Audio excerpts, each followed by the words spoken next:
Hey guys, welcome back. It's Tutorial Tuesday and it is part 3 of my How to Start Beauty Vlogging series. Today we're going to be discussing camera settings and exposure. Make sure you join me for the live stream July 11th for a live Q&A if you have any questions or tips to share. More details at the end of this video. A quick note, I've listed a ton of the equipment I use or recommend in the description box below in case you would like to reference anything. I've linked everything on Amazon using an affiliate code. If you make any purchases through my code, you will be helping to support my channel and help supplement some of my costs. If you do purchase anything through my links, thank you so much. Also, please note I talk a lot about my setup, which is not cheap, but you don't need everything that I have to make a great beauty vlog. I'm just showing you what I do and what you might want to keep in mind when you purchase gear or set up your own space. Cameras are amazing tools, but they all do the same thing regardless of the model or how expensive they are.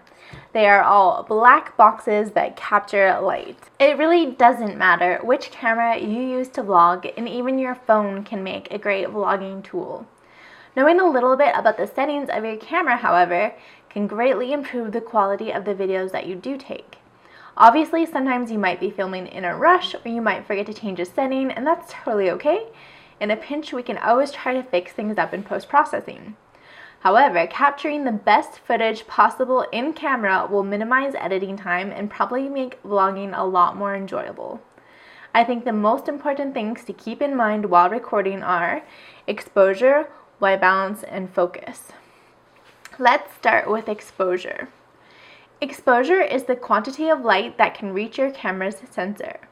Light is collected by your camera via 3 different things: shutter speed, aperture, and ISO. Shutter speed refers to how long each individual frame of video is exposed for. A fast shutter speed will stop motion but also cuts out a lot of light. A slow shutter drags motion out and more light gets captured in each frame.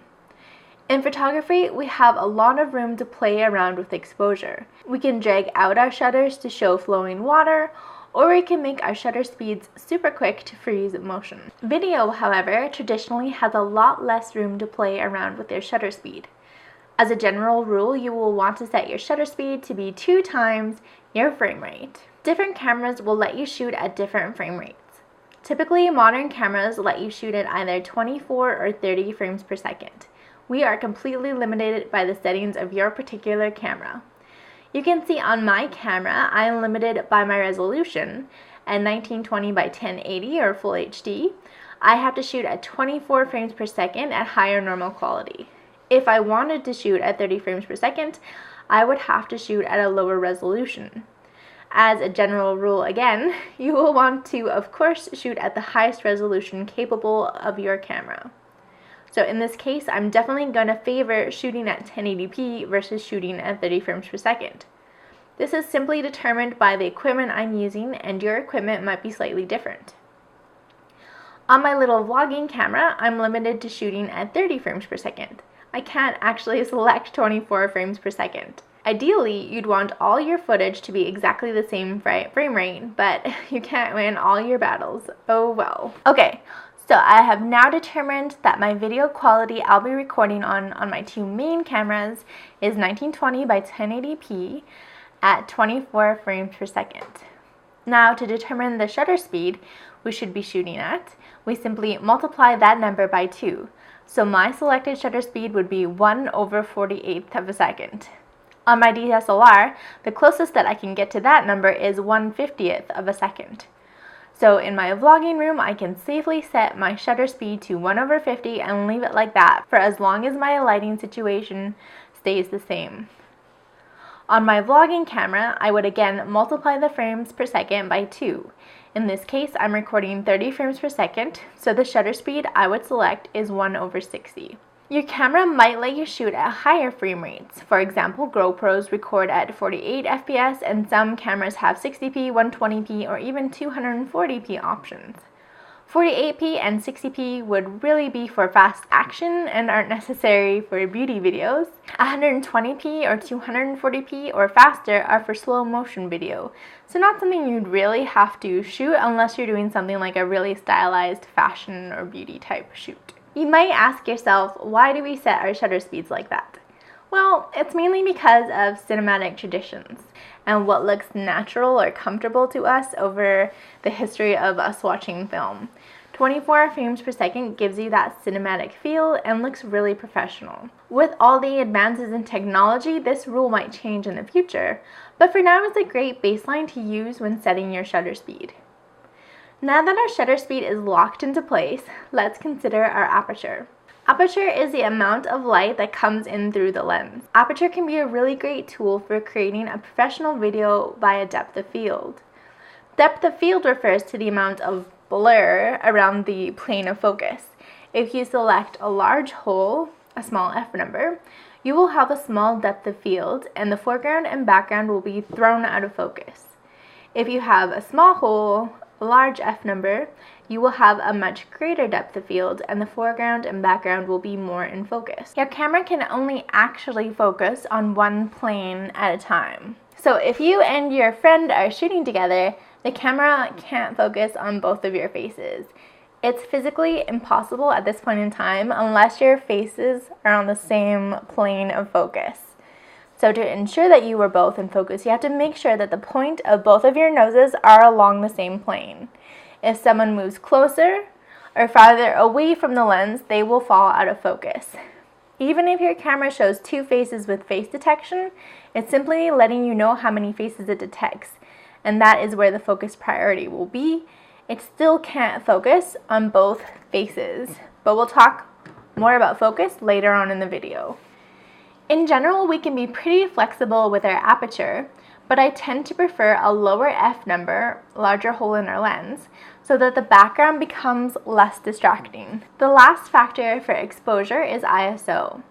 ISO changes the sensitivity of your camera's sensor so that it can pick up more light in low light situations. Sounds great, right? Well, it comes at the cost of decreased image quality. Your video will look grainy and colors might look artificial. It's best practice to keep your ISO as low as possible to keep your image quality top-notch. Typically that would be 100, 200, or 400 ISO. There are two situations that you will most likely be lighting in your beauty vlogs. First, in your beauty room where the light never changes if you shoot with artificial light, and second, in natural light that does change over time. Check part 1 if you want to see these two setups in more detail. If you are in natural light, you can set your camera to auto ISO and shoot on shutter speed priority, S or TV, then set your desired shutter speed, again 2 times your frame rate, and let your camera determine the aperture and ISO automatically. You will be ready to go. If you need to increase exposure for backlit situations, you can use the exposure compensation to increase the brightness of your photos. The first time you set up your beauty room exposure will take a bit more work. We have to figure out what the baseline exposure is, but because the light conditions will always be the same, we can figure out our settings once, dial them in manually, and never have to change them again. Yay!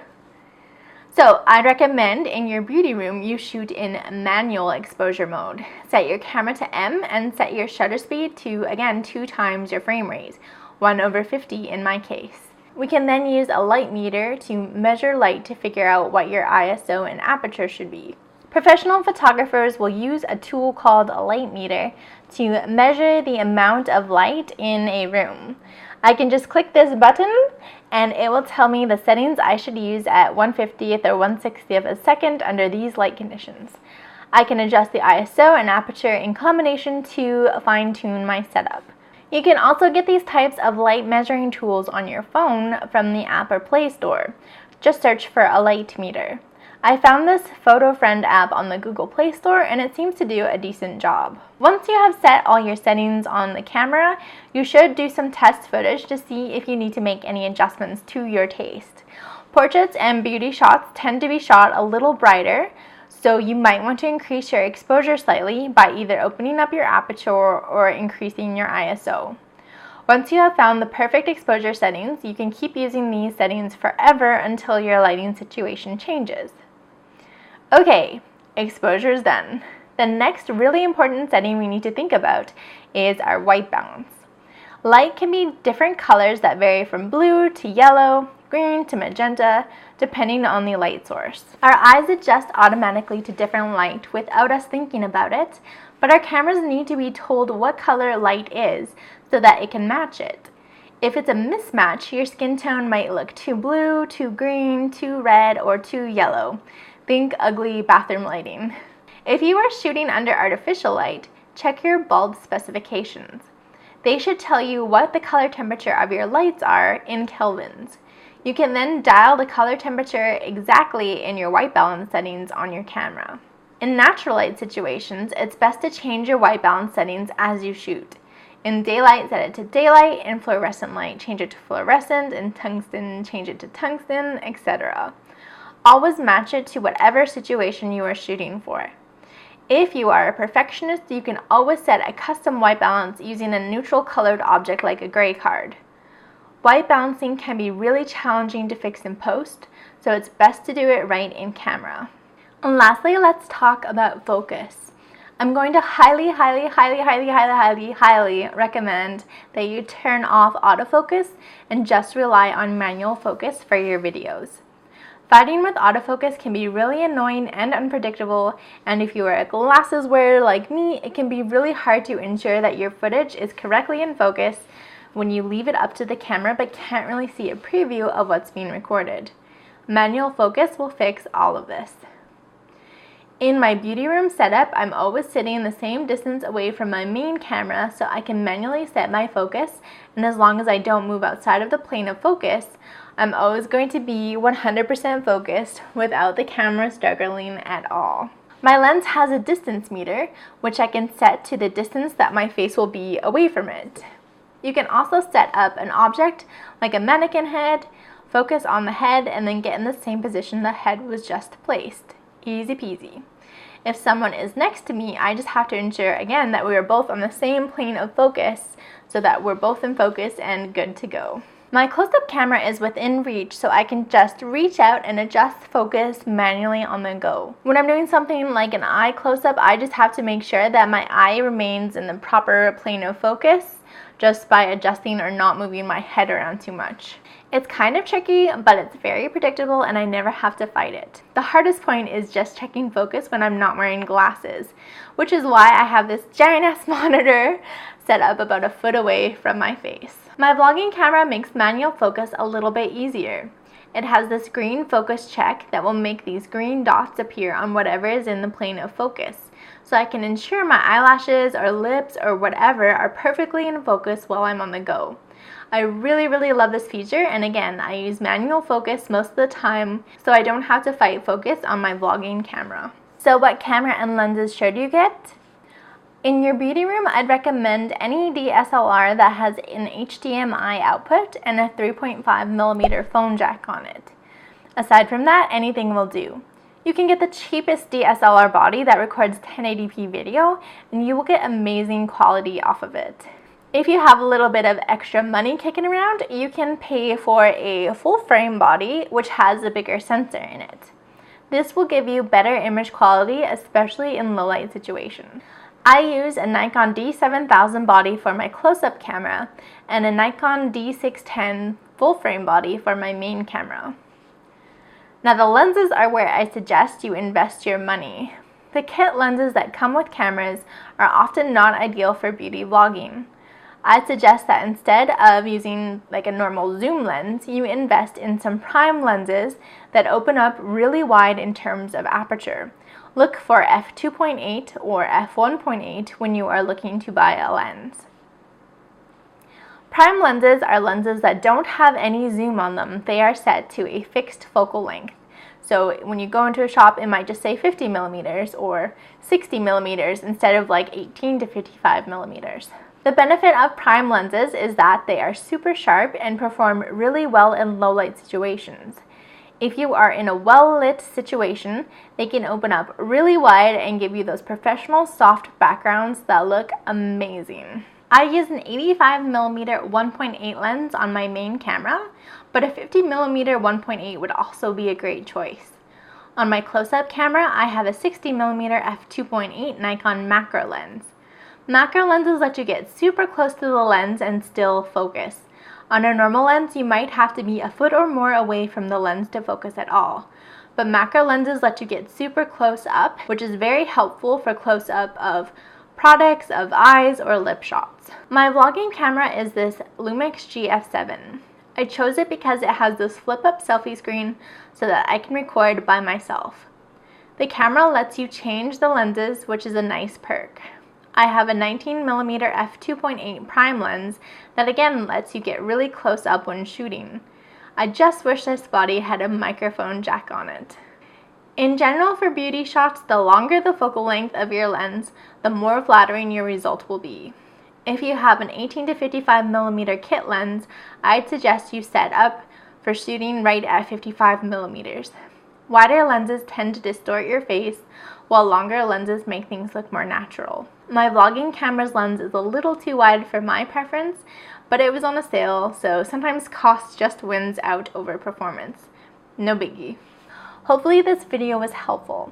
I know we had a ton of information to cover, but just again, remember those three most important things: exposure, white balance, and focus. Every camera is a little bit different, so it might take you a little bit of time to find out where everything is on your camera and get used to playing around with these settings. Practice makes perfect, and we all make mistakes, so don't sweat it. In my opinion, it's just better to get out there and mess around rather than making sure everything is perfect the first time. With practice and repeated attempts, you will get better and start to feel more comfortable either breaking or just knowing the rules. Let me know if you have any questions, including camera-specific issues, and I'll see if I can't help you out. Again, I will be doing a live stream on Tuesday, July 11th, 2017 at 2 p.m. MDT to answer questions, get your feedback, comments, and to share some of your tips. Thank you so much for watching. Next week, we will talk about lighting to optimize your beauty videos. Leave any comments and questions you have below. Make sure to check me out on my Instagram at Seaside Photo Beauty, on Twitter at Seaside Photo, and at Facebook at Seaside Photography. Make sure you share this video with any people who might find it helpful. That really helps me out. If you found this helpful, please give me a thumbs up and subscribe for more beauty and vlogging information. If you want to take your support to the next level, check out my Patreon where you can help support my channel for as little as $2 a month. Bye, and I'll see you tomorrow for my next beauty video, and next week for my next Tutorial Tuesday.